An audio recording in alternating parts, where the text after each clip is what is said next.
नमस्कार विद्यार्थियों, मेघराज गुरुकुल में आपका स्वागत है। और आज लेके आए अपन सेकंड कंसेप्ट ऑफ मैथमेटिक्स, वो है स्क्वायर। तो स्क्वायर जो टॉपिक है उसके बारे में कंप्लीटली बताने वाले दोस्तों एंड तक। जिन विद्यार्थियों को स्क्वायर का फॉर्मूला याद करना पड़ता है या फिर स्क्वायर के बहुत सारे फॉर्मूले याद करने पड़ते हैं, स्क्वायर के क्वेश्चंस आसान या फिर कई बार एग्जाम के अंदर उनको टफ लगते हैं, कि हैवी क्वेश्चन लगते हैं, तो दोस्तों इस वीडियो को एंड तक देख लेना, बहुत मजा आ जाएगा आपको। स्क्वायर जो कंप्लीटली जितनी भी मैंने कहा ना आपके सामने के 3D 2D में जितनी आकृतियां और वो कंप्लीट रन करने वाले हैं। इससे पहले जो आकृति अपन ली थी वो आयत थी, और आज ले रहे हैं अपना क्वेश्चन वर्ग। तो वर्ग के बारे में कंप्लीट डिटेल में बात करेंगे, concept with exam oriented questions. तो कंप्लीटली पॉसिबल बात करेंगे दोस्तों। जिन बच्चों को वर्ग 100% कंप्लीट करना है वो आज की क्लास कंप्लीटली देख लेना दोस्तों, कभी गलती होने की संभावना नहीं रहेगी। और बाहर का ऐसा कोई एग्जाम नहीं है जो वर्ग का क्वेश्चन आज की क्लास में बाहर निकाल दे भी हैं। तो कंसेप्ट पॉसिबिलिटी क्या क्या बनेंगे, कहाँ से क्वेश्चन बनेंगे, वो शुरुआत में डिटेल में बात करेंगे आपका 100%। आइए शुरुआत करते हैं अपन बिल्कुल जीरो से, ताकि कमजोर से कमजोर बच्चा भी यहाँ से स्टार्ट कर सकते हैं, जिसने बचपन में ध्यान भी नहीं दिया हो और अभी पढ़ाई नहीं करी दोस्तों। तो चलो टॉपिक है आज का आपका स्क्वायर, और स्क्वायर के बारे में बताते हैं आपको स्क्वायर होता क्या है। स्क्वायर एक ऐसी आकृति है जिसकी चारों भुजाएं आपस में बराबर होती है। स्क्वायर एक ऐसी आकृति है जिसकी चारों भुजाएं आपस में क्या होती है, बराबर होती है। तो ये ए है, ये ए है, ये भी ए होगी और ये भी ए होगी। स्क्वायर एक ऐसी आकृति है जिसकी चारों भुजाएं आपस में बराबर होती है, और प्रत्येक कोण जो होता है वो 90 डिग्री का होता है। नोटिस कर रहे हैं कि जितने भी कोण है वो सब 90 डिग्री के हैं, आप नोटिस कर सकते हैं। स्क्वायर एक ऐसी आकृति होती है जिसकी चारों भुजाएं आपस में बराबर होती है, और प्रत्येक कोण जो होता है वो 90 डिग्री का होता है। ऐसा अपन कह सकते हैं, प्रत्येक कोण जो होगा वो कितने डिग्री का होगा, 90 डिग्री का। और इसके साथ अपन कह सकते हैं कि ये जो लाइन है आपकी, ये विकर्ण हो जाएगी। अब ये देखो, यहाँ से यहाँ तक विकर्ण होगा, ये लाइन विकर्ण हो गया आपके सामने। इसे डायगोनल कह देंगे अपन, या फिर विकर्ण कह सकते हो। तो ये विकर्ण हो जाएगा आपके सामने, ठीक है। अब क्या क्या काम आता है और क्या क्या काम नहीं आता, उन सबके बारे में बात करते हैं। सबसे पहली चीज़ जो काम आने वाली है वो है आपका परिमाप। तो परिमाप कहो, परिमिति कहो, घेरा करना करो, बाउंड्री करना बोलो, है ना, और पैरामीटर बोलो, इनमें से कुछ भी बोलो। अपन कह रहे परिमाप बोलो, परिमिति बोलो, घेरा करना बोलो, बाउंड्री करना बोलो, इन सब में से कुछ भी बोलो आपके सामने, इन सब का मतलब एक ही होता है। और परिमाप क्या होगा आपके सामने, देखो सुनो, जितनी भुजाएं दे रहे कि उन सब भुजाओं को जोड़ दे, परिमाप आ जाता है। जितनी भुजाएं आपको दे रहे कि उन सभी भुजाओं को जोड़ दो, क्या आ जाता है आपका परिमाप। तो एक कितनी बार आपका 4 बार, तो आप डायरेक्टली कह सकते हैं कि 4 बार ए जोड़ेंगे तो परिमाप आ जाएगा आपका 4a। बिल्कुल सिंपली बात है, 4 बार ए जोड़ेंगे तो परिमाप जो आ जाएगा आपका वो 4a आ जाएगा, काफ़ी इजीली और काफ़ी आसानी से। तो परिमाप जब भी आप काम में ले तो चारों भुजाओं को जोड़ दो, परिमाप हो जाएगा। इसके बाद दूसरी इंपॉर्टेंट चीज़ है क्षेत्रफल। क्षेत्रफल भी भैया याद रखने की जरूरत नहीं है, फॉर्मूला याद करने की जरूरत नहीं होती है। और क्षेत्रफल मतलब जितनी भुजाएं दे रहे कि उन सबको गुणा कर दीजिए आप, है ना। ये कह सकते हैं कि जैसे लंबाई और चौड़ाई आयत का क्षेत्रफल होता है, तो इसकी तो लंबाई भी ए होती है भी और चौड़ाई भी ए होती है। नोटिस करो, लंबाई भी ए होती है और चौड़ाई भी क्या होती है आपकी, ए होती है। तो आप बोलते हैं ए को ए से गुणा क्या था, ए स्क्वायर। मतलब वर्ग का जो क्षेत्रफल होता है वो भुजा का स्क्वायर होता है। वर्ग का जो क्षेत्रफल होता है वो क्या हो जाएगा आपका, भुजा का स्क्वायर। अब तीसरी इंपॉर्टेंट चीज़ वह है आपका डायगोनल, या फिर आप विकर्ण कह सकते हैं। तो डायगोनल निकाल सकते हैं। ये समकोण त्रिभुज आपको दिखाई दे रहा है, आपको ये आप देखोगे आपके सामने QRS, ये समकोण त्रिभुज है। तो समकोण त्रिभुज में आप कह सकते हैं कर्ण का स्क्वायर बराबर लंब का स्क्वायर प्लस आधार का स्क्वायर, ठीक है। तो ये D स्क्वायर बराबर A स्क्वायर 2A स्क्वायर हो जाएगा। और यहाँ से आप कह सकते हैं डायगोनल स्क्वायर बटा 2, है ना। या फिर आप विकर्ण निकाल दो पहले, यहाँ से इसका दोनों का वर्गमूल निकाल दो, तो ये वर्गमूल 2A। जब भी कभी आपसे विकर्ण पूछे तो भुजा को √2 से गुणा कर देना। अगर भुजा को √2 से गुणा कर दोगे तो विकर्ण आ जाएगा। तीसरी इंपॉर्टेंट चीज़ है, भुजा को √2 से गुणा करने के बाद आपका विकर्ण आ जाएगा। भुजा को √2 से गुणा करने के बाद क्या आ जाएगा आपका, विकर्ण आ जाएगा। बिल्कुल सिंपल सी बात है। तो भुजा को √2 से गुणा कर देंगे और क्या आ जाएगा आपका, विकर्ण आ जाएगा, ठीक है। हम भुजा को √2 से गुणा कर लेंगे और ये क्या आ जाएगा आपका, विकर्ण आ जाएगा। करेक्ट है, पॉसिबिलिटी बिल्कुल सिंपल है, ऐसा हो जाएगा आपके सामने। तो भुजा को हम √2 से गुणा कर देंगे, अरे क्या होगा आपका, विकर्ण। करेक्ट है, तो काफ़ी इजीली और काफ़ी आसानी से अप्रोच कर सकते हैं, है ना, हो जाएगा आपका। और इसके बाद अगर हम बात करें आपके सामने, तो ये तो होगा भुजा गुणा √2 हो गया, करेक्ट पॉसिबिलिटी है। और इसके बाद अगर हम बात करें आपके सामने, यहाँ क्षेत्रफल का फॉर्मूला एक और बन जाएगा, तो 4 नंबर होगा आपका। क्या बन जाएगा वो नोटिस कीजिए, ये जो 2 है ना वो डायगोनल के नीचे घूम जाएगा। विकर्ण का स्क्वायर बटा 2A स्क्वायर, A स्क्वायर का मतलब होता है क्षेत्रफल। तो अगर कभी विकर्ण देकर क्षेत्रफल पूछे तो इसको भी इस्तेमाल कर सकते हो आप। विकर्ण देकर क्षेत्रफल पूछे तो ये भी इस्तेमाल हो जाएगा आपका। तो विकर्ण का स्क्वायर बटा 2, विकर्ण देकर क्षेत्रफल पूछे तो ये हो जाएगा आपका विकर्ण का स्क्वायर बटा 2। ये होगा आपका क्या होगा बताओ, विकर्ण का स्क्वायर बटा 2। विकर्ण का स्क्वायर बटा 2 हो जाएगा आपका बिल्कुल सिंपल और काफ़ी आसानी से। ये लिख दिया अपन ने, विकर्ण का स्क्वायर बटा 2। ये चौथी इंपॉर्टेंट चीज़ जो अपने काम आएगी।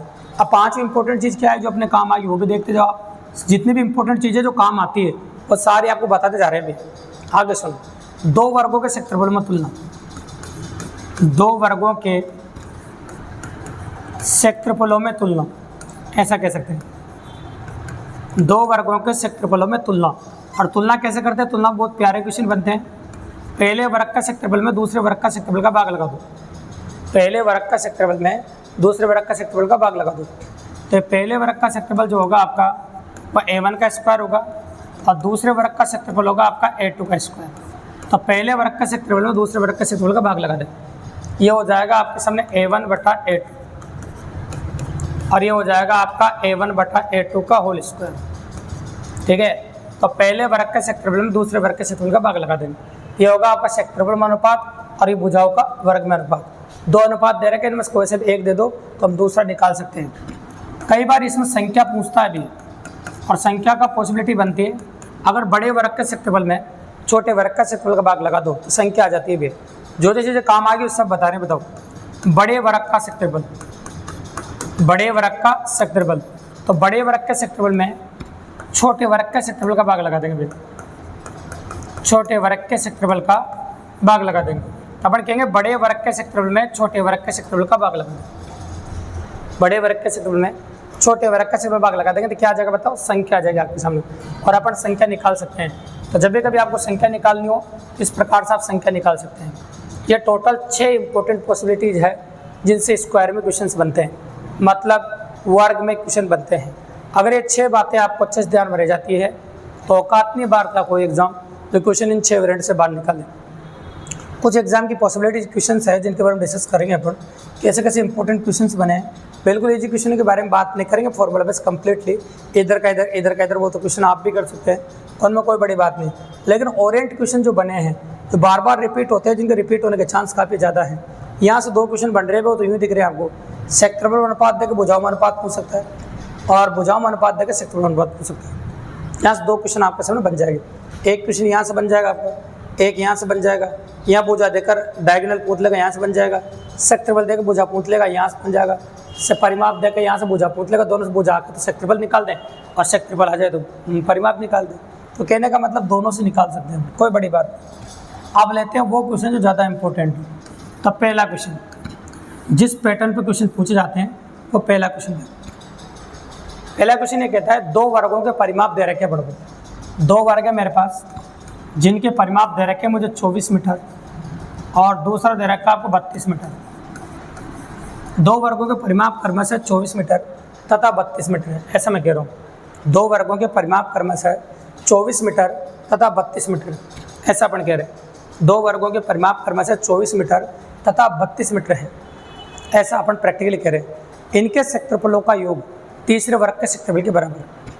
इनके क्षेत्रफलों का योग तीसरे वर्ग के क्षेत्रफल के बराबर है। तो बताइए इसका परिमाप 4a होता है और आप जानते हैं 4a बराबर 24 दे रखा आपको। तो 4 से कट जाएगा तो यहाँ से भुजा आ जाएगी आपकी 6 और इसकी भुजा भी आएगी 4 से काटने के बाद। इसकी भुजा कितनी आ जाएगी? इसकी आ जाएगी आपकी 8। अब दोनों की भुजा आने के बाद क्षेत्रफल निकालना कोई बड़ी बात नहीं, क्योंकि क्षेत्रफल क्या होता है आपका भुजा का स्क्वायर। तो क्षेत्रफल निकाल देंगे इसका। इसका क्षेत्रफल हो जाएगा आपका 36 और इसका क्षेत्रफल हो जाएगा आपका 64 और दोनों का क्षेत्रफलों का योग तीसरे के क्षेत्रफल के बराबर होगा। तो a3 बराबर हो जाएगा आपका 100। a3 बराबर कितना हो जाएगा आपका 100। तो तीसरे के क्षेत्रफल के बराबर आपके सामने हो जाएगा, बिल्कुल सिंपल, कोई बड़ी बात नहीं। ऐसा होगा आपके सामने क्षेत्रफल 100 होगा। अब क्षेत्रफल हो गया आपके सामने, तो बताओ अगर भुजा निकालने तो a3 का स्क्वायर बराबर 100 और a3 बराबर हो जाएगा आपका 10। a3 बराबर कितना हुआ 10 मीटर भुजा आ गई। तो p3 निकालना कोई बड़ी बात नहीं, 4 से गुणा कर दो, t हो जाएगा आपका 40 मीटर। तो इस पैटर्न में कई बार क्वेश्चन पूछा है और कई बार ऐसे पूछा, कई बार तो देखो उसने एक परिमाप देकर क्षेत्रफल पूछा है, 2 परिमाप देकर तीसरे का पूछा है, 3 परिमाप देकर चौथे का पूछ सकता है, 4 परिमाप देकर 5 का पूछ सकता है। और एक बार तो ऐसा भी हुआ दोस्तों इस पैटर्न में का 5 का देकर 6 का पूछा है। कुछ भी नहीं करना है, 2 का दिया तो 2 से निकाल दिया अपन ने अगर 5 का देता तो 5 से निकाल देता। तो ये पैटर्न इसलिए बताया कि कई बार रिपीट हुआ है अलग अलग परिमाप लेकर। तरीका ये रहता है, ये क्वेश्चन बार बार आता है, इसलिए वही क्वेश्चन हम आपको बता रहे हैं जो बार बार आते हैं और आगे भी आने की संभावना है। तो जितने भी क्षेत्रफल हो उन सबको जोड़ देना और उनसे भुजा निकाल देना और परिमाप निकालने के लिए 4 से गुणा कर देना। तो क्वेश्चन लिखेंगे एक बार और सुन लो। 2 वर्गों के परिमाप क्रमशः 24 मीटर तथा 32 मीटर है। इनके क्षेत्रफलों का योग तीसरे वर्ग के क्षेत्रफल के बराबर है। तो तीसरे वर्ग का परिमाप बताइए, ऐसा क्वेश्चन था। ये निकाल दिया अपन ने क्वेश्चन नंबर 1।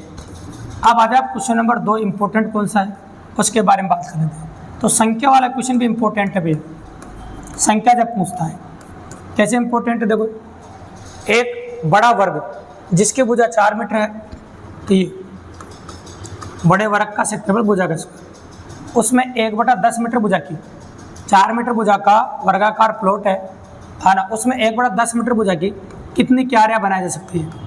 1/10 मीटर भुजा की कितनी क्यारियाँ बनाई जा सकती है। जैसे खेत होता है ना, खेत आयताकार खेत हो, आयताकार प्लॉट, उसमें क्यारे बांध रहे हो आप, और क्यारे भी वर्गाकार बांध रहे हो, तो खेत के में एक क्यारे का सेक्टरल का भाग लगा तो संख्या आ जाती है भी। ये हो जाएगा आपका 16/1/100।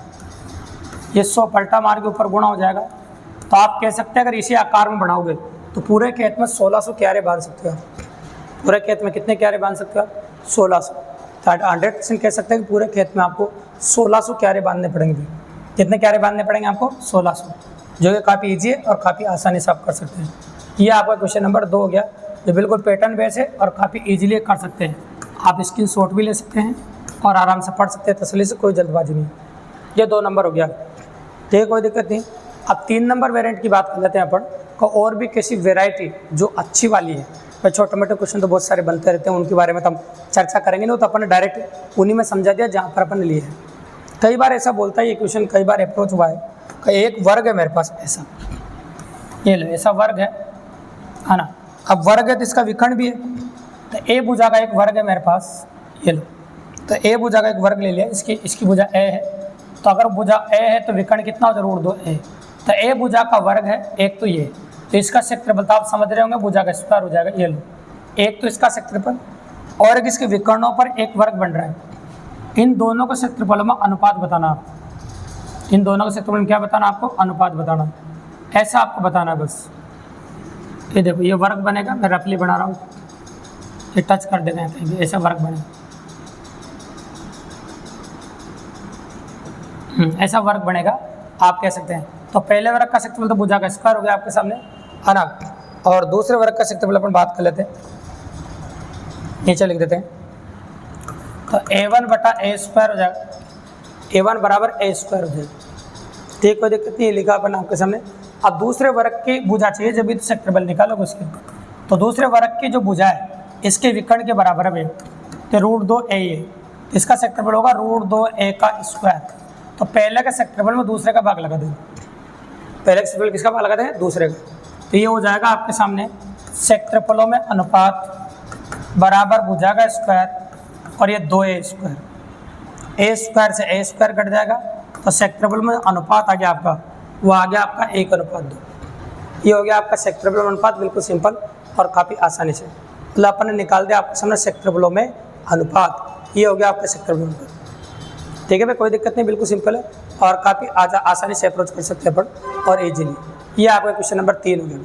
तो ऐसा क्वेश्चन भी एग्जाम में आप देख सकते हैं, कोई बड़ी बात नहीं और काफ़ी आसानी से देख सकते हैं। तो ये वर्ग का तीसरा क्वेश्चन हो गया, जो तीसरी पॉसिबिलिटी बनती है। चौथी आप बना सकते हैं कहीं से भी, हाँ ना, वो भी दिखा देता हूँ। जैसे 2 वर्गों के क्षेत्रफल में 25:36 का अनुपात है, तो उनकी भुजाओं में अनुपात ज्ञात कीजिए। वर्गमूल निकाल दो, ये 5:6 आ जाएगा, तो भुजाओं में अनुपात जो होगा 5:6 होगा। ऐसा क्वेश्चन तो कई बार पुटअप किया जा सकता है और ऐसी पॉसिबिलिटी बनती है। तो ये था भैया सारी बातें आपके वर्ग के बारे में, और इस प्रकार की पॉसिबिलिटी एग्जाम में आपको देखने को मिलेगी। तो काफ़ी आसान है, काफ़ी ईजी है। तो वर्ग में जितनी भी कंसेप्ट पॉसिबिलिटी वो सारी बताइए, क्वेश्चन बनते थे वो भी सारे बताया। अगर वीडियो पसंद आए दोस्तों, अच्छा लगा हो आपको, ऐसा और भी हर आकृति का देखना चाहते हो आप, और आयतन 3D वाली आकृतियों का देखना चाहते हो, चैनल को सब्सक्राइब करो, लाइक करो, शेयर करो और अपने और दोस्तों को बताओ, ताकि इसी प्रकार बेहतरीन क्लास है हम रोजाना आपके लिए लेके आते रहे दोस्तों। धन्यवाद।